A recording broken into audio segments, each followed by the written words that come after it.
Chapter 1. The Invitation.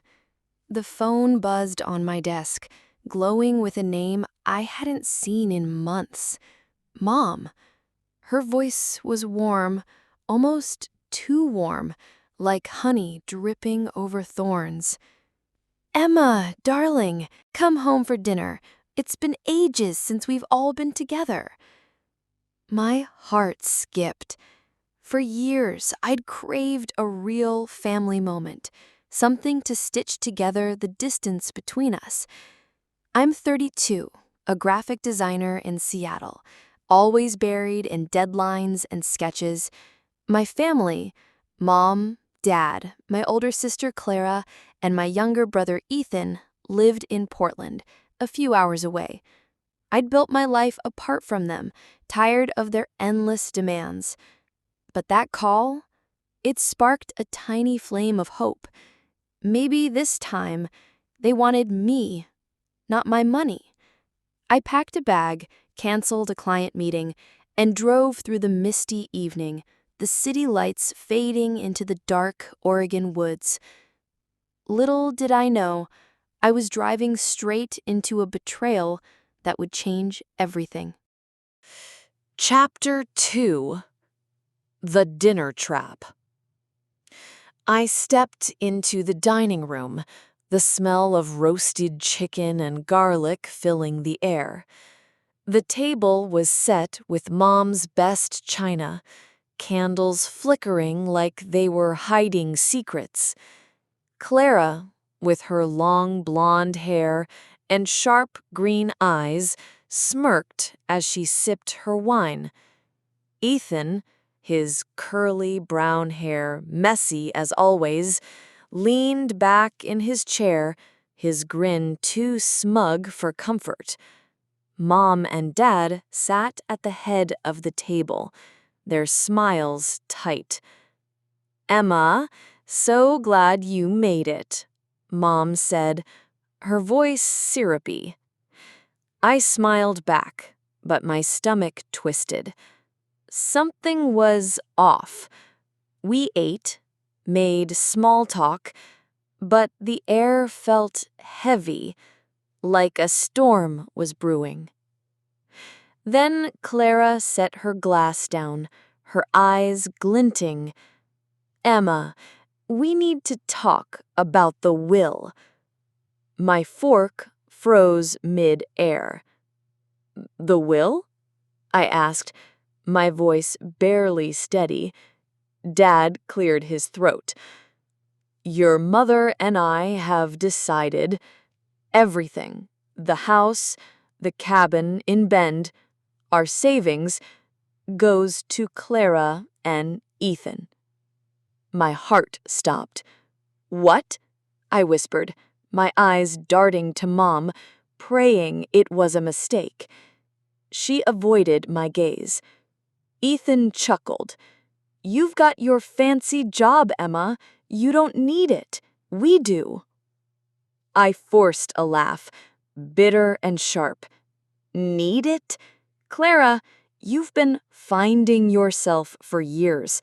Ethan, you've crashed 3 startups, all funded by me." Mom's face hardened. "Emma, don't be selfish. They need a foundation." "Selfish? I've paid their bills, covered the mortgage, even renovated the cabin they now claim. My chest burned with betrayal. "I've given you everything," I said, my voice shaking. "And this is how you repay me?" Clara rolled her eyes. "Oh, stop playing the victim, Emma. You're just mad you didn't get your way." The room spun. I wasn't family. I was their bank account. Chapter 3. The Breaking Point. I couldn't stay. The air was suffocating, their words like knives. I grabbed my coat, my hands shaking. "I'm done," I said, my voice low and steady. Mom gasped, "Emma, you can't just leave." Clara laughed, sharp and cruel.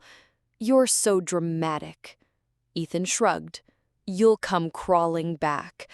I turned, my eyes cold as ice. "No, I won't." I walked out, the door slamming behind me. The drive back to Seattle was a blur, the city lights streaking like tears. I'd given them everything, money, time, love, and they'd taken it all, leaving me empty. Back at my apartment, I canceled their payments. $1,800 a month for the mortgage, $500 for utilities, countless thousands for their endless needs. The screen flashed, payments canceled.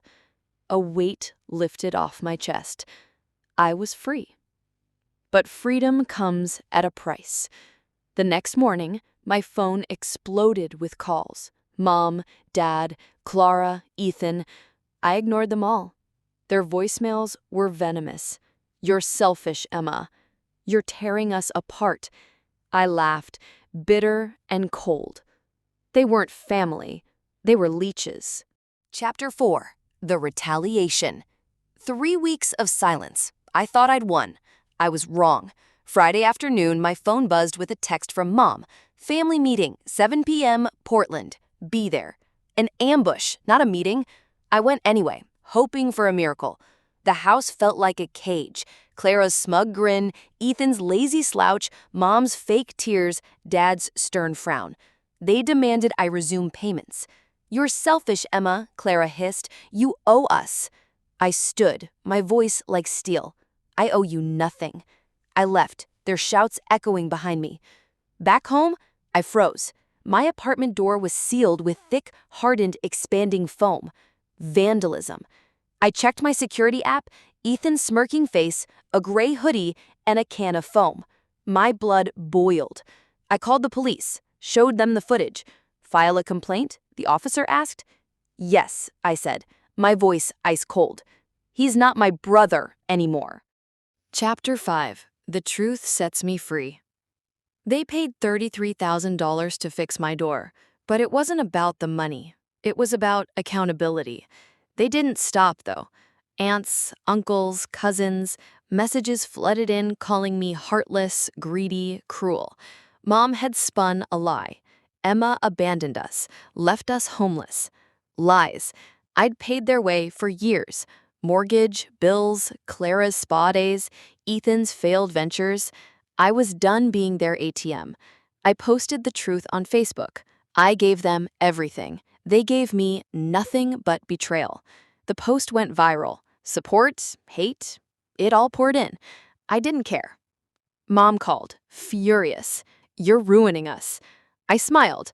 "You ruined yourselves." I blocked them all. A year later, I was in Paris, sipping coffee by the Seine. I met Liam, a kind man who saw me, not my wallet. My old family? Struggling, working real jobs, no longer leeching. I was free, and freedom was sweeter than any inheritance. Hey, if Emma's story hit you hard, don't miss out on more gripping tales of betrayal and redemption. Subscribe to Tears and Traps for more real emotional stories. Emma's story isn't just about betrayal. It's about finding yourself when the ones you love let you down. It's about the courage to walk away, to demand respect, to live for you. Have you ever felt used by those you trusted? Share your story below. Let's talk about it. And don't forget to subscribe to Tears and Traps for more raw, real stories that hit you right in the heart.